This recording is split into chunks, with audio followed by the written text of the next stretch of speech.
So, welcome back to the channel, everyone, and we're going to be finishing off our little segment on this very ugly aircraft, the P-61C1 Black Widow. And thus far, in my last two videos, one specifically dedicated to the Black Widow and a particular coincidence of a ground RB battle that featured how to take this thing down with a Fokker Wolf. We finally getting down to finishing this particular aircraft, and thus far we've talked about its weaknesses, we've shown how to take it down, we've only kind of touched upon what makes this, in all fairness, it wants to be a good aircraft, and when the stars line up, it really can be.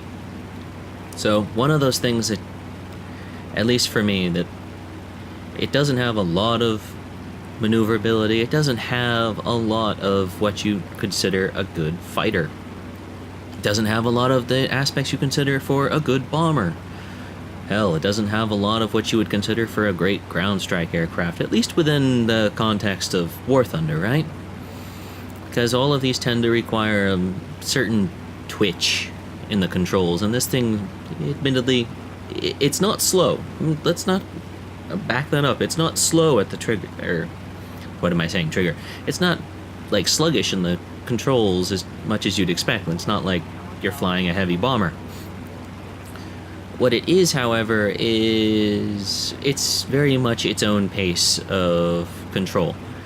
And just, if you're not thinking, 30 seconds ahead, more beyond that which you would for normal aircraft, you're probably going to have issues with this aircraft, putting it into positions where controls will lock up, with important things will tear off, leave yourself vulnerable to enemy attack. And again, I must detract, I am kind of talking about its weaknesses again, but again, when the stars line up, this thing can perform, and we're going to try and show that right now. So this is one of those matches on Norway, and I don't know how to vent my own frustrations about this map, as either it's you have a team that decides to, at least from the American perspective, YOLO rush the world, basically, or you actually have a proper team that can climb. I suppose there's a little flavors of this where people climb and then they're not disciplined, don't maintain altitude long enough, and they get pounced on and on and on and on. But that's that's not an issue with this plane. It's just an issue with, well, other players, and specifically American players, because I've noticed, and I'm certain anyone who's played Air RB has noticed that American pilots are either the cagiest people in the match, or quite literally, they are the most undisciplined people you will ever meet. And you know what? Now we're going to get to see the guns firing. So I know these aren't exactly things you'd write home about, farming bots, but hell, in the name of RP, I will take it. And I swear, the velocity on the ANM2s, it takes some getting used to switching from the Japanese 20mm, but once we find our aim here, they just tear crap up. Granted, those are only BF-110s, and, they should die very quickly. But, oh well. Free RP, I will take it. No one else was jumping in, so why not? Now, we're not going to do what a lot of pilots might think or be tempted at in this situation. We're going to try and climb back up again, because one of the best tactics you will have in this plane is a shallower version of the boom and zoom tactics that you can employ in your P-38 Lightnings. Although, in my personal opinion, this aircraft is a little bit more adept at boom and run than boom and zoom, but both will work. Both get the job done. And the difference being is that boom and zoom is that from boom and run is that boom and zoom, you dive down on your target, you take your shot, and you pull back up. Boom and run is kind of a spin on that situation, and let's take care of this P-47D, the captured one, and, well, I don't think he's going to be recovering from that, so we'll just walk on by, leave him to burn up. And yes, he's down. So, boom and run is when you start off on a higher altitude, you dive on your opponent, you take your shot, and then instead of pulling up after it, you maintain speed through the dive, and you outrun your opponents.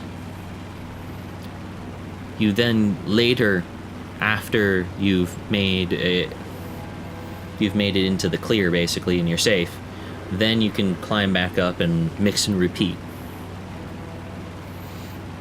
And again, ooh, hey, there's something else to talk about as a plus on this aircraft. So you might have guessed it that we're in a 2-engine fighter. It's one of those, we have 2 engines. Things, they're nice, they have good power, they have good response, but there's another saving grace here. If one of them, as you can see, gets knocked out, well, we still have another one to work with. This thing doesn't like turning very well with it. It's, you have to be mindful of which engine is out, and it's got to do with the overall torque that these engines produce, and the aircraft is naturally balanced with that in mind.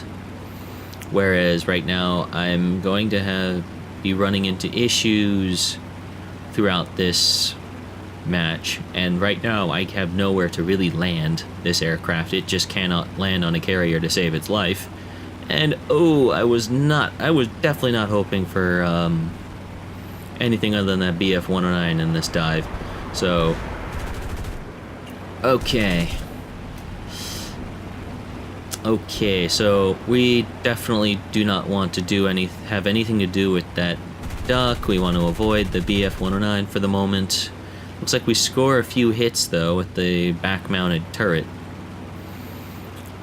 And right now, the reason I don't want to engage that duck is, well, 1, he's not alone, and 2, I'm down an engine. And that's going to make it very difficult to do anything other than dive on him and pull away. So, how we want to do this? Oh, he's giving chase. BF-109, thank you.